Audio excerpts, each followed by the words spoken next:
여러분을 축복합니다. 옆에 분을 보시고 복 받는 인생이 됩시다라고 인사를 하시기 바랍니다.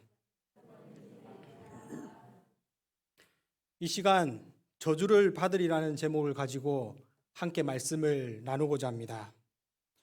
세상의 대부분의 사람들이 살아가는 가운데 복 받기를 원할 것입니다. 특히 우리나라 사람들은 다른 나라 사람들보다 더 복을 사모하여 물건 곳곳에 복이라는 글자를 새겨 넣기도 하였고, 명절이나 새해가 되면 새해 복 많이 받으세요라고 꼭 잊지 않고 이렇게 인사를 합니다. 그리고 복을 어찌나 사모하는지 건강의 복, 지혜의 복, 특히 물질의 복을 사모하여 마음을 다하고 목숨을 다하고 뜻을 다하고 힘을 다하여 그것을 얻기 위해서 애를 쓴다는 것입니다. 그러면 이처럼 복을 사모하고 복을 받기 위하여 힘쓰고 애를 쓴다면 누구나 다 복을 받을 수 있는 것일까요?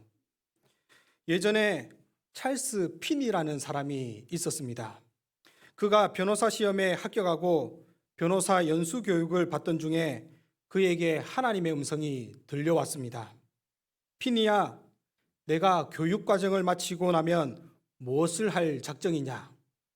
간판을 걸고 개업을 하지요. 그런 다음에는 부자가 되지요. 그런 다음에는 은퇴하지요. 그런 다음에는 죽지요. 그런 다음에는, 그러자 피니는 떨면서 말했습니다. 심판받지요. 피니는 앞에 보이는 숲을 향하여 달려갔고 하루 종일 기도하고 하나님과 화해하기 전에는 숲을 떠나지 않겠다고 결심을 하였습니다. 그리고 그는 하나님의 심판대에 서 있는 자신을 보았습니다.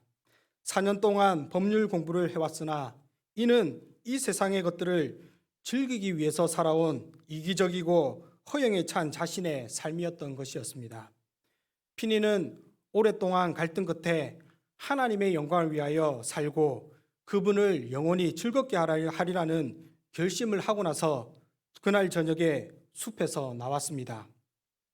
그 순간부터 말할 수 없는 축복이 그의 인생에 채워졌으며 하나님의 위대한 힘으로 변호사가 아니라 전도사로서의 50년이라는 기간 동안 수천 명을 주께로 인도하였던 것입니다. 사랑하는 성도 여러분, 오늘날 사람들은 지극히 개인적이고 자신의 욕심을 채우기 위해 살아가면서도 하나님의 복을 바랍니다. 그러나 우리가 분명히 알아야 할 것은 순종하지 않는 자에게 복이 주어지지 않을 뿐더러 그것으로 그냥 그치는 것이 아니라 그에게 저주가 임한다는 사실을 명심하시기 바랍니다. 본문 15절 다 같이 한번 읽어보겠습니다. 내가 만일 내 하나님 여호와의 말씀을 순종하지 아니하여 내가 오늘 내게 명령하는 그의 모든 명령과 규례를 지켜 행하지 아니하면 이 모든 저주가 내게 임하며 내게 이를 것이니. 일반적으로 이스라엘이 젖과 꿀이 흐르는 약속의 땅 가나안에 들어가면 반드시 복을 받을 것이라고 생각을 하였지만 본문에서는 그것이 사실이 아니라는 것을 보여주고 있습니다. 즉 이스라엘 백성들이 여호와 하나님의 말씀을 듣지 아니하고 순종하여 지켜 행하지 않는다면 그들이 아무리 축복의 땅에 거한다 할지라도 그 땅으로부터 복을 얻지 못하고 오히려 저주만 당하게 된다는 것입니다. 하나님께서는 이스라엘을 택하시고 그들을 약속의 땅 가나안 땅에 살게 하신 목적이 있는데 이는 그들로 하여금 제사장 나라가 되게 하여 우상 숭배와 도덕적으로 타락한 주변 민족들에게 하나님의 영광과 그 뜻을 드러내며 하나님의 백성이 얼마나 거룩한 존재인가를 널리 전파함으로써 주변 이방 민족들이 하나님께로 돌아오도록 하기 위함이었다는 것입니다. 그런데 이스라엘이 이러한 하나님의 말씀을 지키지 못하고 그 사명을 감당하지 못하게 된다면 하나님께서 이스라엘을 우상 숭배가 만연해 있는 가나안 땅으로 이끌어 놓으신 원래 목적을 상실하게 된다는 것입니다. 그렇기에 하나님은 이 목적을 위해 이스라엘이 말씀을 지키지 않고 불순종하면 저주하겠다고 말씀하신 것이며 또한 실제로 그렇게 하셨다는 것입니다. 그리고 이와 마찬가지로 신약 시대에 하나님의 백성인 우리가 말씀을 지켜 행하지 않는다면 하나님의 영광을 불신자들에게 드러내기는커녕 오히려 그들에게 조롱받고 짓밟혀 아무 쓸모가 없게 된 소금과 같이 비참한 존재로 전역하고 말 것입니다. 따라서 우리가 하나님의 택하심을 받고 예수 그리스도의 구원 안에 들어와 있는 그 자체도 중요하지만 그 안에서 거룩하여지고 새로워지지 않는다면 하나님의 영광은 우리를 통해 드러나지 않을 것이며 우리는 하나님의 택하심의 목적을 이루지 못함으로써 저주받아 멸망당할 수밖에 없다라는 사실을 명심하시기 바랍니다. 본문에서 말씀에 불순종함으로 주어지는 저주를 보면 순종하는 자에게 임하는 복에 대한 조건과 반대되는 조건을 보여주고 있는데 이 저주라는 단어를 보면 가볍게 여김을 받게 되다, 더 못한 상태로 낮아지다라는 뜻을 가지고 있습니다. 또한 본문에서는 이 저주를 의인화하여 내게 임하며 내게 이를 것이다고 말씀하는데 이는 모든 저주들이 마치 경찰이 죄인을 추격하여 따라잡는 것처럼 이스라엘을 따라잡는다는 것이며 이러한 저주가 하나님의 심판의 대리자 역할을 한다는 것을 보여주고 있습니다. 이처럼 복이 하나님의 대리인으로서의 성격을 가지고 사람에게 임하는 것처럼 저주도 하나님의 대리인으로서의 성격을 가지고 있기에 주술사들이 사람을 저주하면 주술사들의 임의대로 그 저주가 상대방에 미치거나 기계적으로 사람에게 미치는 것이 아니라는 것을 알 수가 있습니다. 우리가 사극 드라마를 보면 한 번씩 나타나듯이 어떤 한 여인이 묘하는 한 여인의 형태의 인형을 만들어서 저주를 걸어 그 인형의 못을 받거나 불에 태우면 그 저주가 전달되는 모습을 볼 수가 있습니다. 그러나 저주는 그렇게 이루어지는 것이 아니라는 것입니다. 복과 저주는 오직 의로우신 하나님께서 주권으로 허락하신 범위 내에서만 사람에게 미치는 것으로 우리는 우상 숭배자들이 근거 없이 외우는 저주의 주문을 조금도 두려워할 필요가 없다라는 것입니다. 그러면 복과 저주는 하나님의 주권으로 말미암은 것으로 말씀의 순종의 여부에 달려 있는데 본절에 나타난 바와 같이 명령과 규례를 지켜 행하지 않는 자에게 주어지는 결과는 무엇일까요? 16절과 17절 다 같이 한번 읽어보겠습니다. 내가 성읍에서도 저주를 받으며 들에서도 저주를 받을 것이요 또 내 강주리와 떡반죽 그릇이 저주를 받을 것이요. 여기서 성읍과 들이라는 장소가 나타나고 있는데 이는 삶의 전반적인 모든 범위를 나타내는 것으로 그가 집에 있든지 밖에 나가든지 직장에 가든지 친구를 만나든지 어디에 있든지 저주가 삶의 전반에 임함으로 결코 피할 수 없다라는 것입니다. 그리고 말씀의 불순종은 우리의 수고를 헛되게 만드는데 모든 만물이 하나님의 말씀으로 창조되었기 때문에 말씀의 능력이 아니고서는 이 세상의 창조 질서와 조화가 이루어질 수 없다라는 것입니다. 우리의 일용할 양식이 될 각종 과일과 곡식을 수확하는 추수 역시 우리가 눈으로 보기에는 자연의 질서에 따라서 저절로 그냥 순조롭게 이루어지는 것 같지만 그 자연의 질서를 다스리는 분은 바로 하나님이시기 때문에 말씀에 대한 순종이 없이는 그 어떤 조화도 이루어질 수가 없다라는 것입니다. 따라서 우리가 하나님의 말씀에 불순종함으로 지금 당장 눈에 보이게는 나타나지 않을 수도 있지만 공의로우신 하나님께서 불순종하는 자에게 저주를 내리시는 한 그들은 결국 멸망당할 수밖에 없다라는 것입니다. 계속해서 말씀에 불순종함으로 이루어지는 저주에 대하여 말씀하는데 18절과 19절 읽어보겠습니다. 내 몸의 소생과 내 토지의 소산과 내 소와 양의 새끼가 저주를 받을 것이며 내가 들어와도 저주를 받고 나가도 저주를 받으리라. 여기서 내 몸에라는 것은 자궁을 의미하며 소생은 열매, 과실을 의미하는 것으로 너의 자궁의 열매라고 번역을 할 수가 있습니다. 따라서 이스라엘이 하나님의 말씀에 순종치 않는다면 그 저주의 후손은 번창하지도 못하며 건강하고 올바른 삶도 살지 못한다는 것이며, 또한 토지의 소산은 수확하기 전에 땅에 떨어져 먹지 못하게 될 것이며 메뚜기와 병충해로 인하여 큰 피해를 당하게 될 것입니다. 그리고 소와 양들의 새끼들도 들짐승에게 잡혀 먹히게 될 것이며 뱃속에 있는 태아도 태어날 때 사산하게 될 것이며, 한마디로 하나님의 말씀에 불순종하는 그 개인은 그 삶 전체가 우환으로 가득 찬 비참한 모습으로 변하게 될 것을 선포하고 있는 것입니다. 그리고 들어와도 나가도 저주를 받는다는 것은 1차적으로 집 안이나 밖에서나 언제든지 저주를 받는다는 것이며, 이를 더 포괄적으로 생각해 보자면 어떤 일의 시작과 끝을 모두 포함하는 것으로 모든 일의 시작에서부터 그 결과까지 모두 저주로 뒤덮여 말씀을 거역하는 자는 무엇을 하든지 실패하고 그에게서 하나님의 은총은 떠나버리고 영광마저 떠나 비참한 종말을 맞게 된다는 것입니다.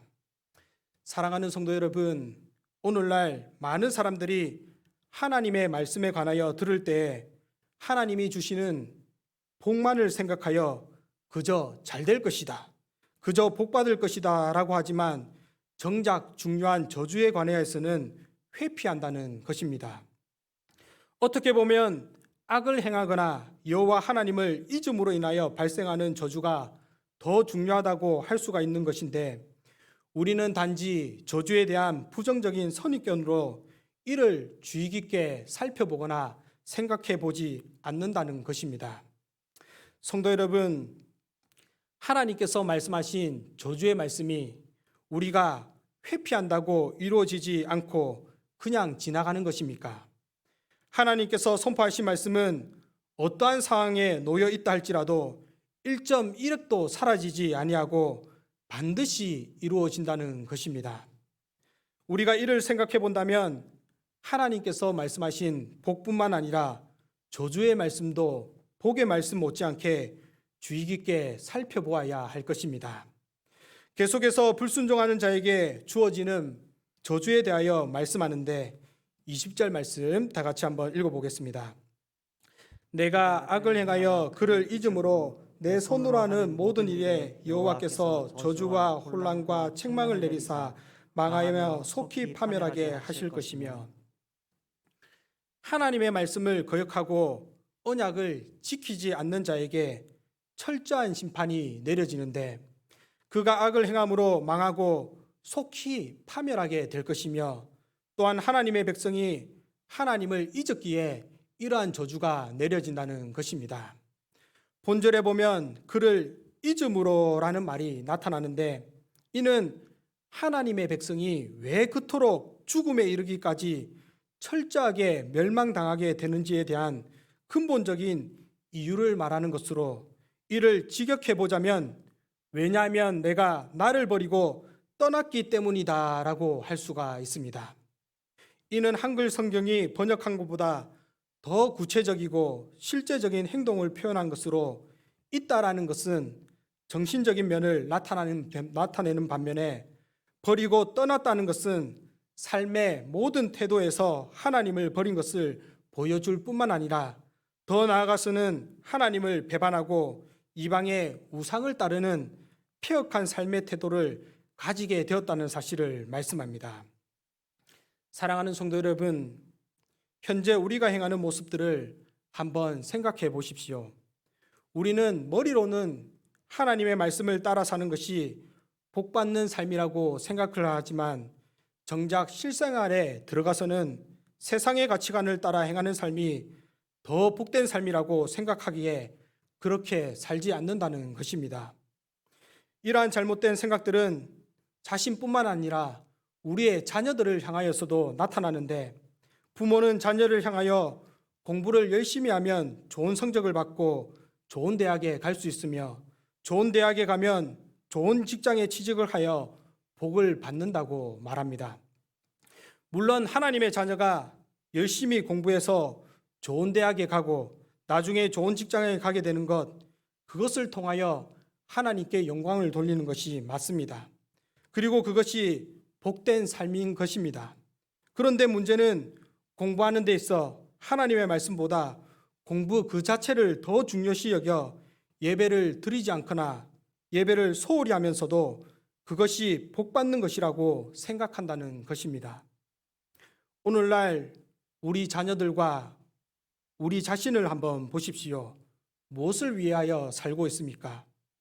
말로는 하나님의 영광을 말하지만 지극히 개인의 이익과 만족을 위해서 살고 있습니다. 그래서 공부를 위해서는 하나님도 저버릴 수 있고 직장을 위해서는 신앙도 저버리는 것이 현실인 것입니다.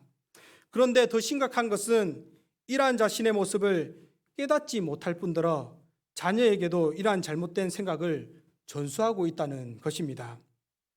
부모는 예배에 빠지고 학원에 가는 것에 대하여 아무도 네가 하나님을 저버리면 저주를 받을 것이다, 그거는 잘된 것이 아니라 멸망하는 것이다 라고 말하지 않는다는 것이며 오히려 그에게 복이 있을 것이며 형통하게 될 것이라는 거짓을 말하고 있다는 것입니다. 사랑하는 성도 여러분, 주님은 우리에게 분명히 말씀하십니다. 말씀에 불순종하면 내게 저주가 이를 것이다. 하나님의 말씀을 따라 살지 아니하고 세상의 가치관을 따라 살면 저주를 받을 것이다. 하나님의 영광이 아닌 자신의 욕심을 쫓아 살면 저주를 받을 것이다. 우리는 저주의 말씀이 선포될 때마다 대부분이 아멘이라고 하지는 않지만 당시 에발산에 저주의 말씀이 선포될 때 이스라엘 모든 백성이 하나님의 말씀을 따라 아멘이라고 대답하였다는 것이며 이는 그들에게 믿음으로 살기로 결단함이 있었다는 것입니다. 성도 여러분, 지금 여러분들에게는 이러한 결단이 있습니까? 단지 귀에 듣기 좋은 말에 아멘이라고 화답하시기를 원하십니까?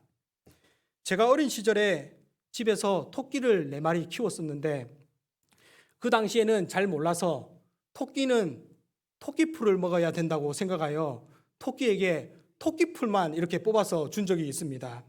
그런데 실제로 그렇게 편식하도록 한 종류의 풀만 주면 안 된다고 합니다. 어떤 전문가가 실제로 실험을 하여서 토끼에게 한 가지 풀만 주었는데 영양의 불균형으로 온갖 질병에 걸렸다고 합니다. 이는 토끼뿐만 아니라 대부분의 생명에게 적용되는 것으로 뭐든지 골고루 섭취해야 한다는 것이지요. 이와 마찬가지로 우리가 복받기를 좋아한다고 해서 복만을 말하는 것은 올바른 말씀의 선포가 아니듯이 하나님께서 이스라엘을 향하여 복과 저주를 함께 말씀하셨듯이 말씀에 선포된 대로 우리는 저주의 말씀도 귀담아 들어야 한다는 것입니다. 성도 여러분, 저주의 말씀에 귀 기울이지 아니하고 말씀에 순종하지 않는 결과 구체적으로 이루어지는 것이 무엇입니까? 21절과 22절 다 같이 한번 읽어보겠습니다.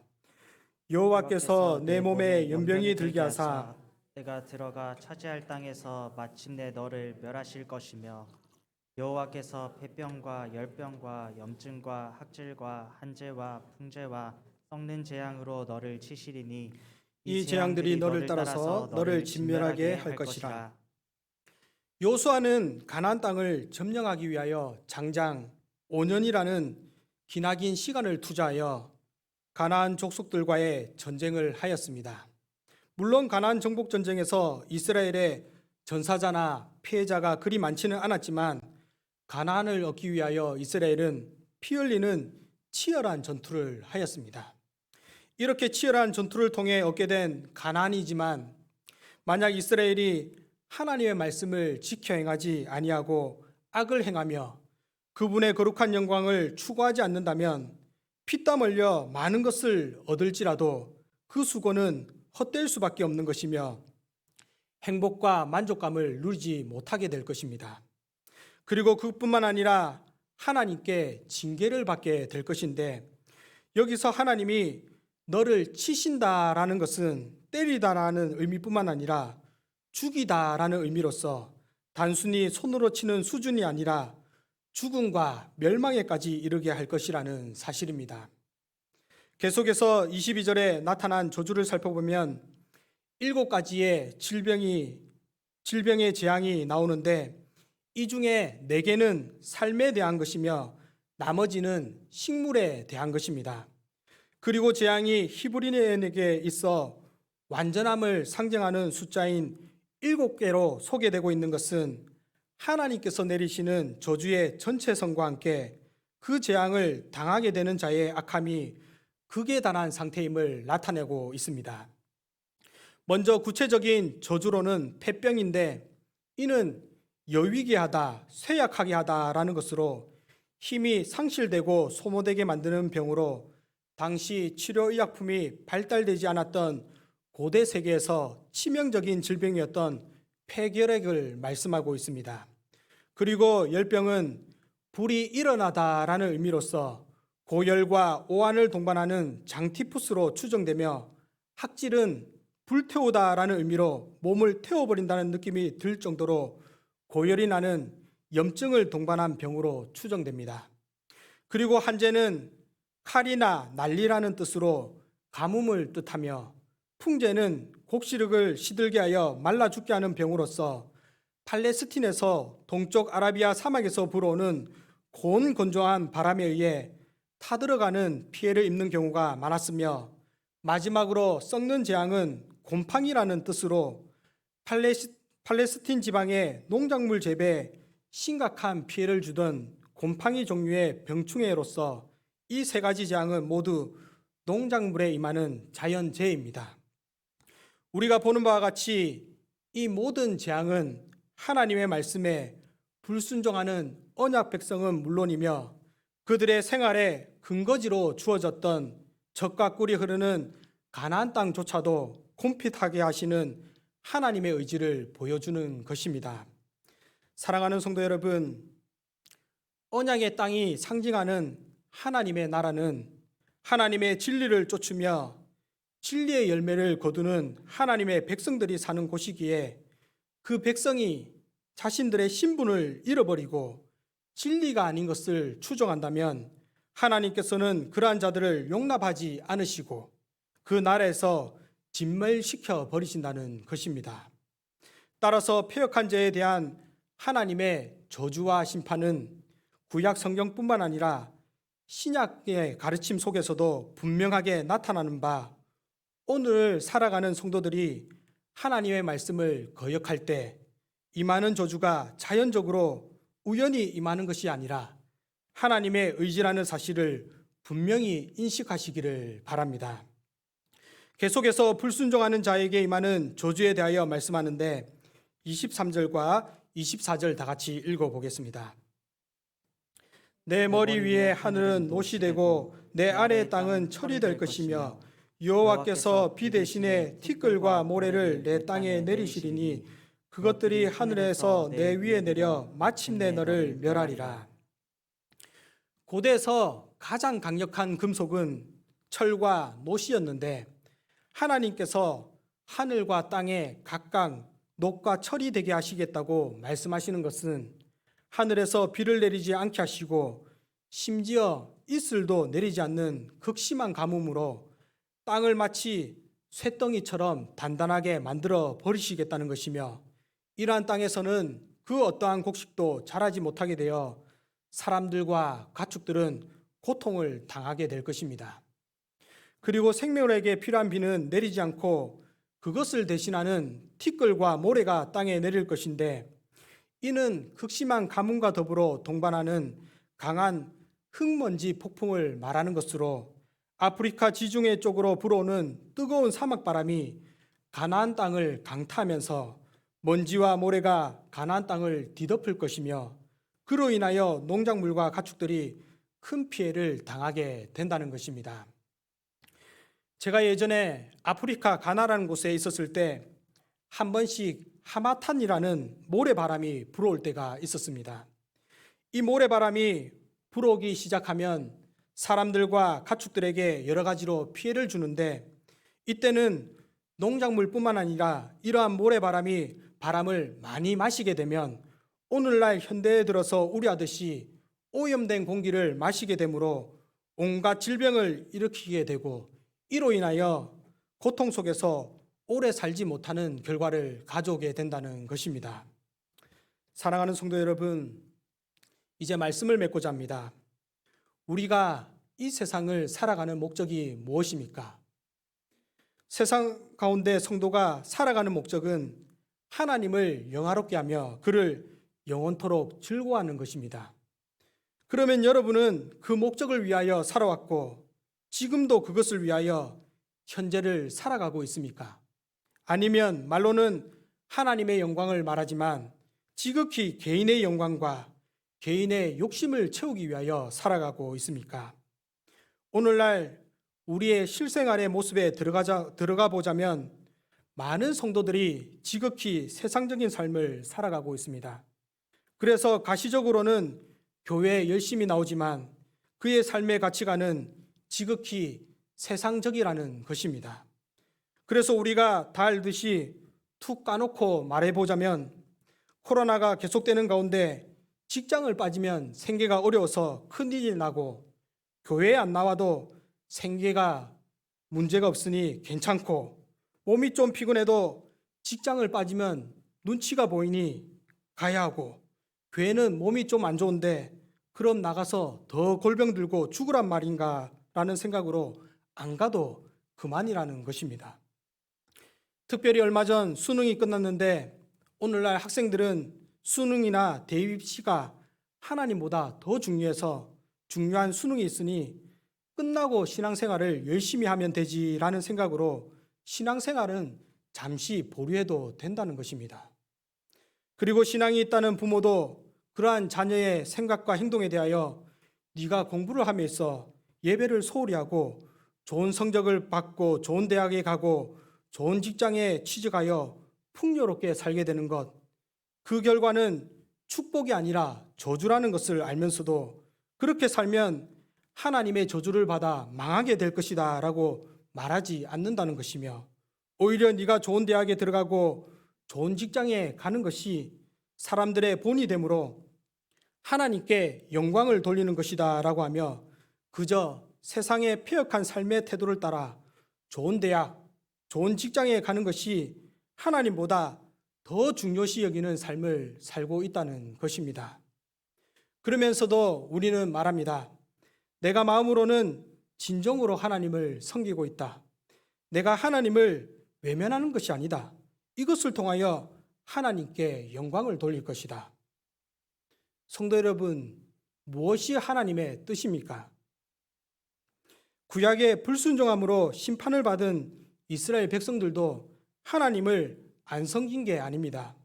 그들은 항상 하나님을 섬기고 있었습니다. 문제는 하나님만 섬기는 것이 아니라 그들의 우상이 되는 세상의 신들도 함께 섬겼다는 것입니다. 그래서 그들은 하나님과 함께 당시 가나안 땅에 풍요를 가져다주는 바알도 함께 섬기며 하나님께서 주실 복을 기대했던 것입니다. 우리가 새벽기도에서 계속 사사기를 살펴보고 있는데 사사기에서 미가가 자기 마음대로 한 레위인을 제사장으로 세우고 우상을 만들어 섬기면서도 하나님의 복을 기대하는 것을 볼 때 우리는 이를 잘 알 수가 있습니다. 사사기 17장 13절 다 같이 한번 읽어보겠습니다. 이에 미가가 이르되 레위인이 내 제사장이 되었으니 이제 여호와께서 내게 복을 주실 줄을 아노라 하니라. 사랑하는 성도 여러분, 우리는 이에 대하여 심각성을 느껴야 합니다. 우리가 하는 이러한 행동은 우리의 자신과 우리의 자녀를 살리는 것이 아니라 오히려 멸망의 길로 가게 만드는데 일조를 하고 있다는 사실을 알아야 한다는 것입니다. 오늘날 하나님께서 우리에게 왜 저주의 말씀을 주셨을까요? 하나님께서 우리에게 저주의 말씀을 주시고 그래 두고 보자라는 마음으로 말씀을 어기기만 하면 바로 심판을 하겠다는 생각으로 주신 것일까요? 하나님께서 우리에게 저주의 말씀을 주신 것은 우리를 사랑하시기에 우리가 저주받고 멸망당하지 않게 하시기 위하여 주셨다는 것입니다. 저도 두 자녀를 키우지만 자녀가 길을 건널 때 초록불일 때 길을 건너야지 빨간불일 때 건너면 차가 와서 부딪혀 크게 다치거나 죽을 수 있다고 말합니다. 이는 자녀가 죽기를 원해서가 아니라 오히려 이를 경계하고 조심하여서 살게 하기 위하여 말하는 것임을 누구나 다 알 것입니다. 마찬가지로 하나님께서 우리에게 저주의 말씀을 주시는 것은 우리가 생명이신 하나님을 떠나 세상 가운데 죽음을 쫓아 행하지 않게 하시기 위해서 주시는 경고의 말씀이며, 이를 들을 때 내 자신의 잘못된 행동을 돌아보고 저주의 길에서 돌이켜 복된 길, 생명의 길로 행하게 하시기 위하여 주셨다는 것입니다.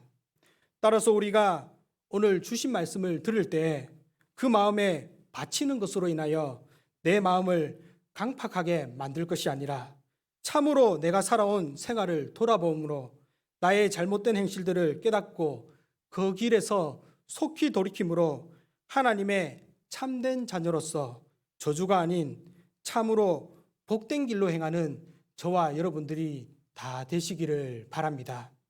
다 같이 기도하겠습니다.